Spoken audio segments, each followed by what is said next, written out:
পরিষ্কার বলি আমরা ইনশাআল্লাহ যেই ফ্যাসিবাদ রক্ত দিয়ে বাংলাদেশ থেকে বিদায় করা হয়েছে, বিদেশি প্রভুদের এজেন্ডা বাস্তবায়ন যারা করার জন্য আমার বাংলার স্বাধীন জনপদকে যারা ব্যবহার করেছে, আজও যারা স্বপ্ন দেখছে বিদেশি প্রভুদেরকে খুশি করে আবার ক্ষমতার মসনদে আসবে, তাদেরকে বলতে চাই বাংলাদেশের মানুষ আজ ঐক্যবদ্ধ।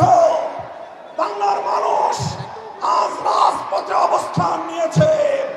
আমরা রাজপথে নেমেছি জুলাই সনদ বাস্তবায়নের গণভোটে হা বাক্সকে বিজয়ী করার মধ্য দিয়ে আগামীর বৈষম্যহীন ফ্যাসিবাদ মুক্ত বাংলার ভিত আমরা তৈরি করবো ইনশাআল্লাহ।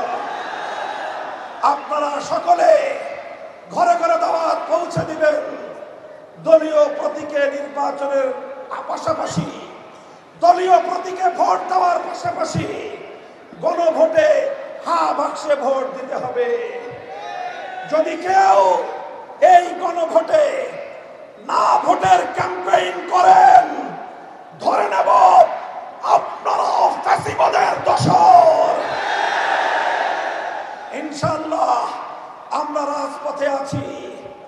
লেভেল প্লেইং ফিল্ড যদি তৈরি করতে ব্যর্থ হয় সরকার, নির্বাচন নিয়ে কোনো অনিশ্চয়তা দেখা দিলে সরকারকেই তার দায় গ্রহণ করতে হবে।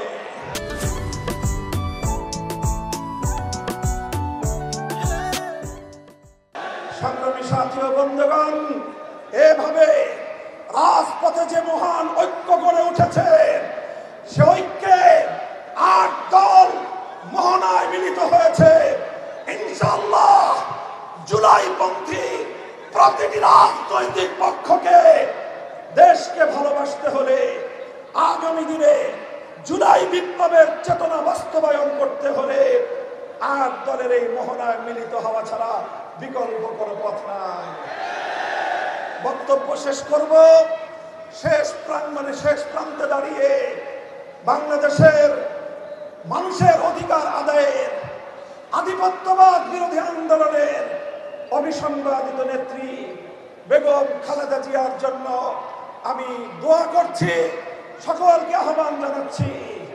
তার জন্য, তার দীর্ঘ হায়াতের জন্য, সুস্থতার জন্য আমরা দোয়া করব। দলীয় সংকীর্ণতার ঊর্ধ্বে উঠে দেশ এবং জাতিকে ভালোবাসতে চাই আমরা। আমাদেরকে বিরোধী পক্ষে ঠেলে দিয়ে আমাদের সঙ্গে যদি কেউ বিরোধ তৈরি করতে আসেন, আমাদের শান্তিপ্রিয় চলার পথে যদি কেউ প্রতিবন্ধকতা তৈরি করতে আসেন, রাজপথে মোকাবেলা করব। এই প্রস্তুত থাকবেন তো? জীবন দিতে হলে জীবন দেব, রক্ত দিতে হলে রক্ত দেব।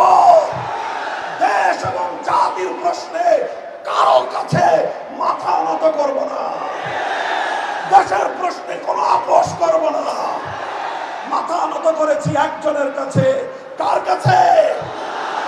ইনশাআল্লাহ আল্লাহর রহমতে আগামীর বাংলাদেশ হবে ইসলামের বাংলাদেশ।